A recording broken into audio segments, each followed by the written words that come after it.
Good afternoon, my dear students. Welcome to the high voltage engineering tutorial. Today we will see the last sheet in our high voltage engineering tutorial, that is sheet number 4.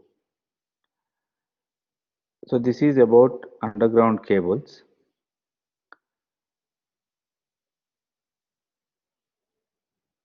So see the first one. So this is about construction of 11 kV cable, single core cable, and 3 core cable which is used for 66 kV. And what are the main function of insulation layers in underground cables? For this, you can refer your theory lectures. Coming to the second question. So here we have a standard conductor whose cross-sectional area for one conductor is given as 0.5 mm square. We want to calculate if the cable is constructed with 3 layers. So what will be the total cross-sectional area? So to find out the total cross-sectional area, first of all, we need how much is the how many number of conductors are there, total conductors. So total conductors can be calculated from this formula. So here the number of layers are 3, so it will be expanded to 3. 6 multiplied by 1 plus 6 multiplied by 2 plus 6 multiplied by 3 plus 1 core cable. So total 37 conductors. So total cross-sectional area will be 37 multiplied by 0.5, 18.5 mm square. Now coming to the problem number 3.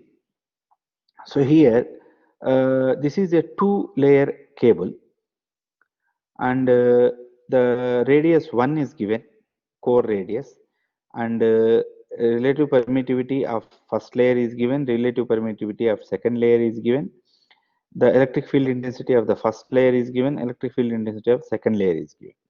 We want to calculate how much maximum voltage it can withstand and what is the capacitance of the cable. So here, see, we know the core radius and we know the radius of the outer layer. So we have to calculate this R2 here first of all. So actually R3 is also not given directly, the diameter is given. So total diameter, so that is 45 mm. So that will be 40.5 centimeters. So this can be, the radius can be calculated by dividing with 2. And here we can calculate R2 by equating this epsilon R1 with the Emax1 multiplied by epsilon R1 multiplied by R1 will be equal to epsilon Emax2 epsilon R2 and R3. So if you equate this, you will get a R2 equal to 1.09 from that equation. Now you can substitute the values in this voltage equation. So you will get the maximum voltage of 132.24 kV. And if you want to convert this to RMS, you can divide with O2.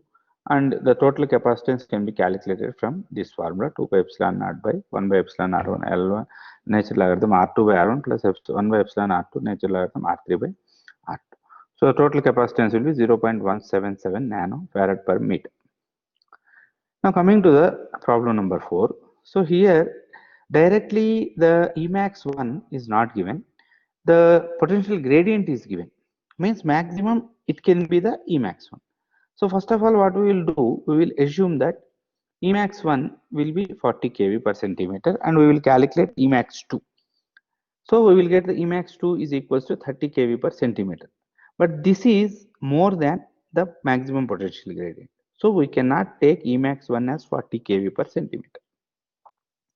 Now we will consider Emax2 as 20 kV per centimeter and we will calculate Emax1. So here Emax1 we will get 30.67, which is less than the potential gradient. So we can work at this voltage. So we will fix that Emax1 will be 30.67 and Emax2 is 23 kV per centimeter and we will calculate the voltage. that will be 39.99 maximum, and we can convert it to RMS by dividing square root 2. So this is our last lecture for this tutorial for this semester. So if you have any doubts, you can contact me in the course mail, and for better practice, you can practice some problems from the different textbooks and solid examples. Thank you.